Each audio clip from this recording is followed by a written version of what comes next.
There is a quiet strength in knowing when to speak and not. Silence is not absence of words, it is presence in tension, a kind of knowing. The Stoics knew this. Marcus Aurelius once said, "You have power over your mind, not outside events." Realize this and you will find strength. And sometimes that strength is not speaking, listening, allowing the moment to breathe without your voice filling the space. So today let's think about 9 occasions where silence is not a choice, it's your best choice. Because in a world that just won't be quiet, the most valuable thing you can offer is your quiet. 1. When anger wants to speak for you. Anger is loud. Anger must be heard. But be warned, anger is never your best. It's lightning without heat, it's storm without direction. The Stoics thought that emotions are impressions, not commands you don't have to follow. Just suppose that you do something that's bad, something that makes you angry. You want to lash out, defend yourself, hit back. But what if you didn't? What if you rode the silence for a little while until the anger could dissipate? Because silence is not weakness. It's where you regain power. From Seneca, the greatest remedy for anger is delay. So wait. Breathe. Let the flame die down. Then if you must speak, your words will be potent, not hot. 2. When someone else needs to be heard.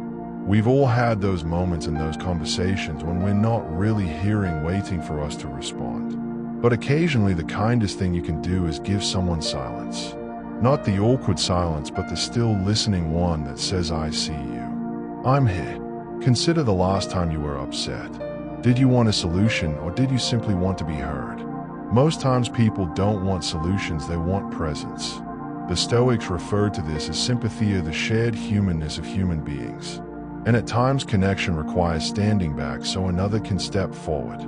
So the next time your friend laments about his misery, don't attempt to fix it. Just listen. Your silence can be the most soothing thing that you can offer. 3. When you don't know enough to weigh in. We're living in an all-about-something-fast culture. Social media argumentation, headlines, everyone needs a speedy opinion. But hear this, it's fine not knowing. It's fine to be able to say, "I need to learn more before I speak." The Stoics valued wisdom over cleverness. Epictetus taught us to first learn the meaning of what we say and then speak.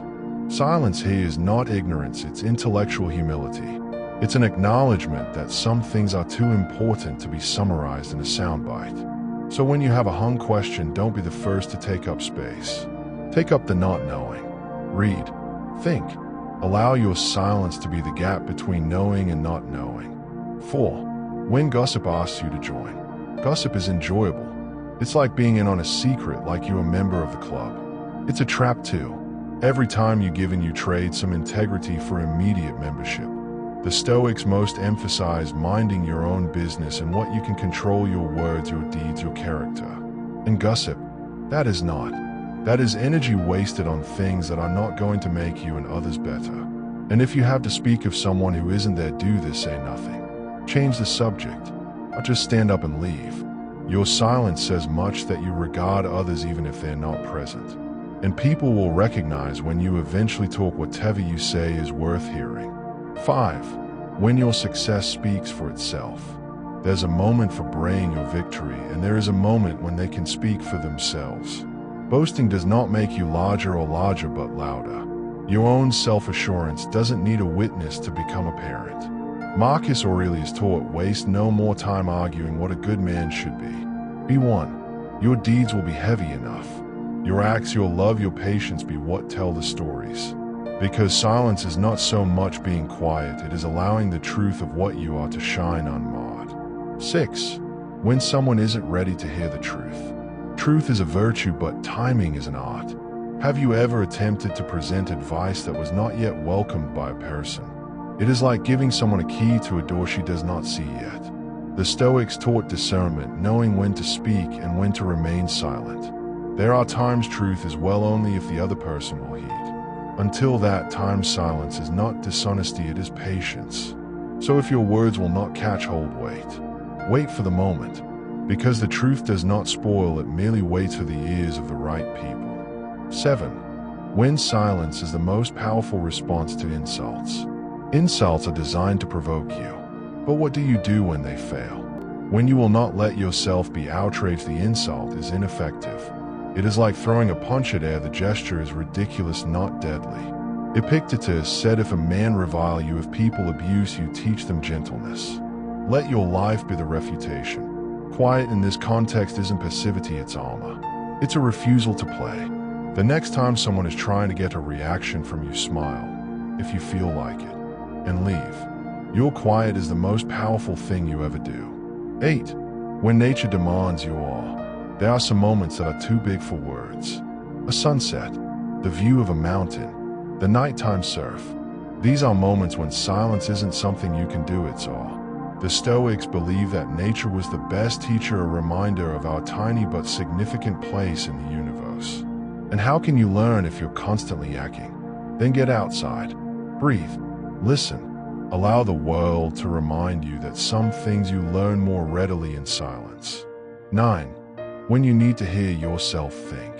How many minutes of actual quiet time do you sit in? No podcasts, music, distractions, just you and your thoughts.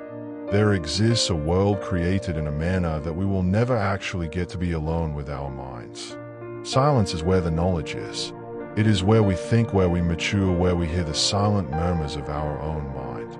Seneca wrote, you must remain with a few superior minds and receive what they have done if you would form thoughts which shall take deep rootage in your mind. But you have to clear the space first. So do this 5 minutes quiet each day.